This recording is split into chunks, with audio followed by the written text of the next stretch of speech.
Alright, here's a book that I own but have not played. So it's kind of dead to me, but that's okay. It's actually, people know this game. This is Ars Magica. This is the third edition from White Wolf Games in 1992. This game was originally published by a studio called Lion Rampant, and they had two editions. It was originally in 1987. So this is actually 2 years after the Pendragon RPG came out from Chaosium. I really like Pendragon, but oh well. This is the game that actually kind of started White Wolf. White Wolf magazine joined with Lion Rampant Studios, and they made this book.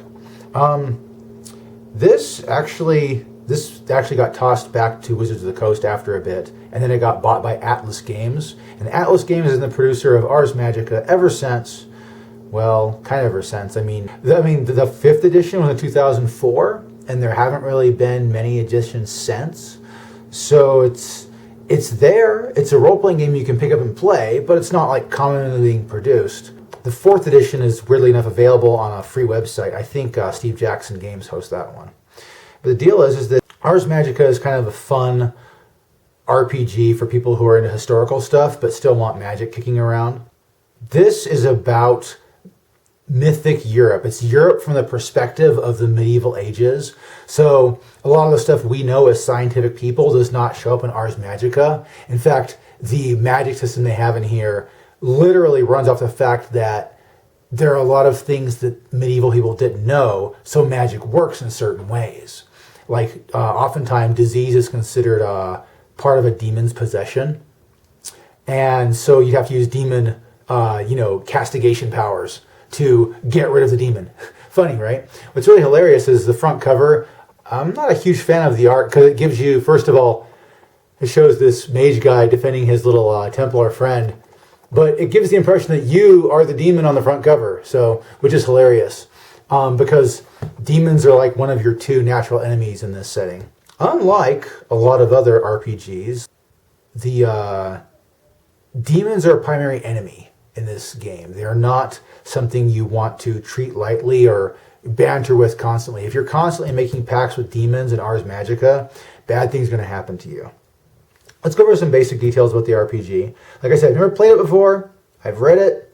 I have made a character a long time ago. I'll make a new one as part of this video just for the hell of it. But when it comes to Ars Magica, it's kind of the foundation of the White Wolf's storytelling system. Vampire the Masquerade, yada yada. The thing is though, this is like a D10 plus modifiers equals what you roll versus a difficulty. So it's very simple compared to the success and botch based system of the Storyteller's game. However, there's still plenty to it. They do have botches in here. There's some things in here that are just weird, like mages have this thing called Wizard's Twilight. And it sounds like really cool and mythical, but it's really just the dumb stuff that happens when your mage, craps their pants after botching, essentially. And so you slowly get worse over time, which is cool. I guess that could be considered a Wizard's Twilight, but Wizard's Twilight kind of sounds more romantic than that. It doesn't sound like you're like flopping around on the floor after a botch. Oh well. There's two things that are kind of fun about the way the Ars Magica RPG works. The character creation, the dice rolling is really interesting. I'll get to that in a second. And you don't just play one character. You can make a mage. I myself am not going to make a mage. I'm going to make a basic, support character.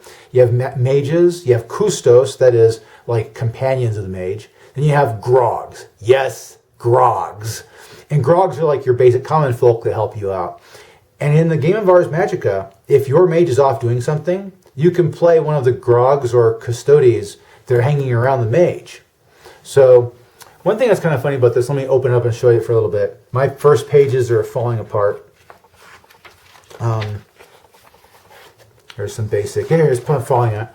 There's some basic art on the inside. You got the orc-looking demon, and you got the poor guy who's about to crap himself again. Then you have, where is it? Yeah, full-fledged math in Mythic Europe. I forgot this was kind of being held in by the fact that it wasn't being opened as wide as I'm opening it now. But there's the map of Mythic Europe they have in this book. And then the art is what you'd expect out of like a White Wolf style game from like this period. There's a lot of black and white line drawings, most likely done by some art student lives near Atlanta. There is a ton of spells in this book, by the way. It's very much about mages. Unlike Mage the Ascension, where they have spheres you combine to do magical effects, you pretty much have a spell list in this one. Of course, there's the different, there's 15 arts you use to cast magic in this system. I wouldn't really care. I'm usually the kind to pick up a sword anyway. Some of the art in here is actually exceptionally good. Oh yeah, there's the different magical hand signs you can do while impersonating Naruto in this game. Anyway, there's actually some good art in here. It's not what I'm showing you right now, though. Where's the good stuff? Because the relatively famous gamer artist William O'Connor did like 15 different. There's one of the possible things. Here's a William O'Connor art. He did like a bunch of black and white art for this book, and I think it's really cool because his stuff is good. I mean, the composition is just great. The balance of black and white is great. The guy shows he knows his stuff. I want to find a piece of art drawn by him. There's another one. Okay, I'm running into the stand with that. Sorry about that.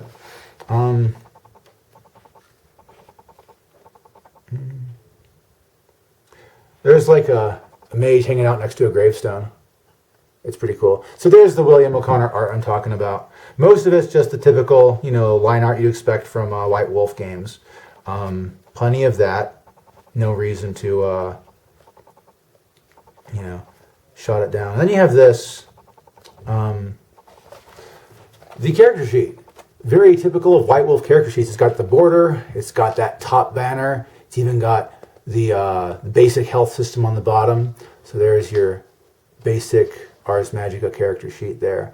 And of course it has a back that's composed of spells, and more spells. I'm assuming if you have like a Grog character or a Guardian character, you can either just copy... Oh, there's more stuff there.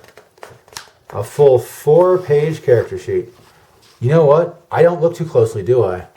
But yeah, so there's a 4-page character sheet you can have for your primary character. If you just want to make like a basic guy, you can probably just copy the front page and be good with it. That'd be kind of cool. I like simpler role-playing games anyway because it's all imagination. And games that are based on imagination, I mean, bookkeeping's really good. But, it's nice to record stuff.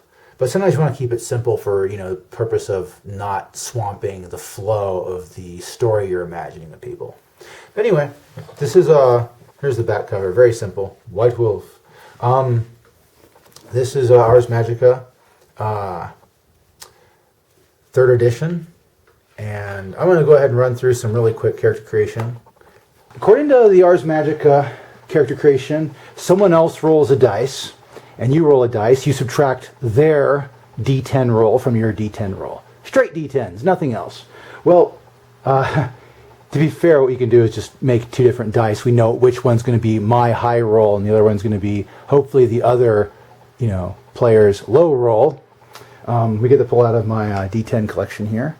So I'm going to go ahead and grab myself. My usual thing to do is grab a dark dice to do the top rolling, and then a light dice to do the bottom rolling. That's how I usually do D100s. Here's a sparkly blue dice. What's that doing there? Now let's grab one from, actually, the silver. This is kind of a cool combination there. We'll go with that. So let's roll ourselves a character. Like I said, we've got to hope that the one dice comes out higher. Otherwise, you have negative points. So here's the first roll. 8 minus 8. Son of a bitch. So net 0. Not a smart character then, eh? Okay. Rolling here for... Oh, whoa, here's a good one. On strength and stamina, well, guess who's the blockhead? 7 minus 1. 6 points there. And then 8 minus 4. Not bad. That's for communication and presence. We get net of plus 4 there. This is the one I'm dreading because I love high dex characters. Between dexterity and quickness. Give me something good. Come on, give me something good. I I can live with that. Okay, so not a smart character, but if you want to play a fighting type, there you go. So I have just rolled up the dice for an Ars Magica character. They do have a point buy system in the book, but to be perfectly honest, rolling's so much fun. So we're going to call this character Gunther Vos. He's going to be a Custos of the Magi, 30 years of age. We'll see how the stats break down there. Now, just like in the storytelling / World of Darkness system, the merits and flaws come out to virtues and flaws. We're going to pick a virtue and flaw for this guy. They also have a passion system, which is similar to, not quite similar to Pendragon, but we're going to pick the passion of loyalty. He believes in being honest and true. So we're going to give him the personality traits honest at +2. But balance that out with a -2 and bluntness. Being advantage of 30 years of age, you're not quite close to being dead yet in the medieval ages, but you got that experience, so you get 60 points worth of skills being a Custos, guardian. So we're going to spread that out amongst the talents, skills, and knowledge. Of course, they call it talent, skills, and knowledge, but they're just the skills you would add to your stats when you're rolling your D10 in the Ars Magica system. So we have everything here. I don't have equipment bought for him yet, but we have everything here to play a Teutonic warrior in the 12th century. And so that's kind of the basics of character creation in Ars Magica, 3rd edition at least. I've never touched the 4th and 5th edition. Those are made by Atlas Games. I think it's a fun little game. I haven't touched it yet. If I have a chance to, I'll probably actually play some different kind of game here. I've been inspired by certain interesting shows that have come out in the last year to play more historical settings. However, Ars Magica probably isn't it, since this is the setting you want for, chucking spells in the mythic Europe. Whereas I'm probably looking for something that's a bit more akin to having some parity for martial characters, maybe. That's one thing I recognize. If you come across a typical fantasy setting with a high magic system, the guys who don't cast magic are probably going to die a lot. So I just keep that in mind and, carry on, keep calm. Like I said, I haven't tried this out. I don't have any judgment of quality on this. I own it. I am presenting it. And hopefully, if you guys have it, talk about what's going on with Ars Magica. Is it alive somewhere? Or is this really just a dead game? I know this old edition probably doesn't get touched since there's bigger other editions they came out with. Well, that's another thing I read in this book here. There's a fun little thing I'll point out just before I end the video. Where is it? It's the very end. Very end. Parting words. I think it's hilarious. Actually, this is the 3rd edition of the rules and also the last. Funny they produced 2 more editions after this one. But yeah. It's just pointing out, Ars Magica predicting its own end in 3rd edition back in 1992.